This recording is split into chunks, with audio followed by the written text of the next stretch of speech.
ಏ ಮರ್ಯ ಎಷ್ಟು ಜಾಸ್ತಿ ಬಿಸಿಲಾದ ಇವತ್ತ ನಮ್ಗೆ ಏನೋ ಟೆನ್ಷನ್ ಇಲ್ಲ, ಯಾಕಂದ್ರೆ ನಮ್ ಕುಂಡಿ ತೆಳಗ ಒಂದು ಗಾಡಿ ಅದ, ಅದು ಗಾಡಿ ತಗೊಂಡ್ ನಡ್ಕೋತ ಅಂಗಡಿಗೆ ಹೋಗ್ತೀನಿ. ಮತ್ತೆ ಈಗ ಜಸ್ಟ್ ಬಂದ ಅಂಗಡಿ ಓಪನ್ ಮಾಡಿದ, ಈಗ ಜಸ್ಟ್ ನೋಡ್ರಿ ಕ್ಲೋಸ್ ಮಾಡಿಬಿಡ್ತೇನ್ರಿ. ಕ್ಲೋಸ್ ಆಯ್ತು.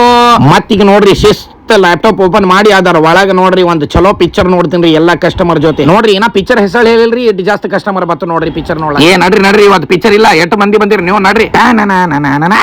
ಅಲ್ಲ ಇವ್ ನೋನ ಕ್ಯಾರಿ ಬ್ಯಾಗ್ ಇಲ್ಲ, ಎಲ್ಲ ಕ್ಯಾರಿ ಬ್ಯಾಗ್ ಕಲಸ ಆಗೋದಿಲ್ಲ. ನಮ್ ಗಾಡಿ ತೊಂದು ನಡ್ಕೋತ ಹೋದ್ರಿ, ನಾ ಕ್ಯಾರಿ ಬ್ಯಾಗ್ ತರ್ಲಾಕ ಅದರ ಒಳಗೆ ಬಜಿ ಹಾಕೊಂಡ್ ಬರ್ತೀನಿ. ನೋಡ್ರಿ ಫ್ರೆಂಡ್ಸ್, ಇದೇ ಕ್ಯಾರಿ ಬ್ಯಾಗ್ ನೋಡ್ರಿ, ಇದೇ ಕ್ಯಾರಿ ಬ್ಯಾಗ್ ಒಳಗೆ ಕಸ್ಟಮರ್ಗೆ ಬಜಿ ಹಾಕೊಂಡ್ ಕೊಡ್ತೀನಿ. ಈಗ ನೋಡ್ರಿ ಇದ್ರ ಒಳಗೆ ಬಜಿ ಆದ್ರಿ, ತೋರಿ ಇದು ಬಜಿ ಊಟ ಮಾಡ್ರಿ, ಮತ್ತೆ ಸಂಜೆಗೆ ಬರ್ರಿ, ಆಮೇಲೆ ಬರ್ರಿ. Thank you so much. ಅಲ್ಲ ಇವ್ ನೋವು ಎಂತ ಕಸ್ಟಮರ್ ಆದ್ರಿ. ನೋಡ್ರಿ ನಮ್ ಕಡೆ ಏನೇನ್ ಬಿಟ್ಟು ಹೋಗ್ಯಾರ ನೋಡ್ರಿ ಕಸ್ಟಮರ್. ಇದು ನೋಡ್ರಿ ಮೊದಲ ಇದು ಒಂದ್ ಆದ್ರಿ ಬರ್ಡ್ಸ್, ಸೆಕೆಂಡ್ ಇದು ಅದು ನೋಡ್ರಿ ಸ್ಮಾರ್ಟ್ ವಾಚ್, ಇದನ್ನು ಬಿಟ್ಟು ಹೋಗ್ಯಾರ್ರಿ. ಮತ್ತೆ ಥರ್ಡ್ ಆದ್ರಿ ಇದು ವ್ಯಾಲೆಟ್, ಅದ್ರ ಒಳಗ್ ₹1 ಇಲ್ಲ. ಮತ್ತೆ ಅಟ್ಟೆ ಇಲ್ರಿ, ಇಲ್ಲೇ ನೋಡ್ರಿ ಬ್ಯಾಂಡ್ ಇದೂನು ಬಿಟ್ಟು ಹೋಗ್ಯಾರ್ರಿ ಇಲ್ಲೇ. ಮತ್ತೆ ಅಟ್ಟೇನಿ ಪೂಮಾದು ಒರಿಜಿನಲ್ ಕ್ಯಾಪ್ ಇದೂನು ಬಿಟ್ಟು ಹೋಗ್ಯಾರ್ರಿ. ಲೈಕ್ ಮಾಡ್ರಿ, ಫಾಲೋ ಮಾಡ್ರಿ, ಬಂದ್ ಹೋಗ್ರಿ.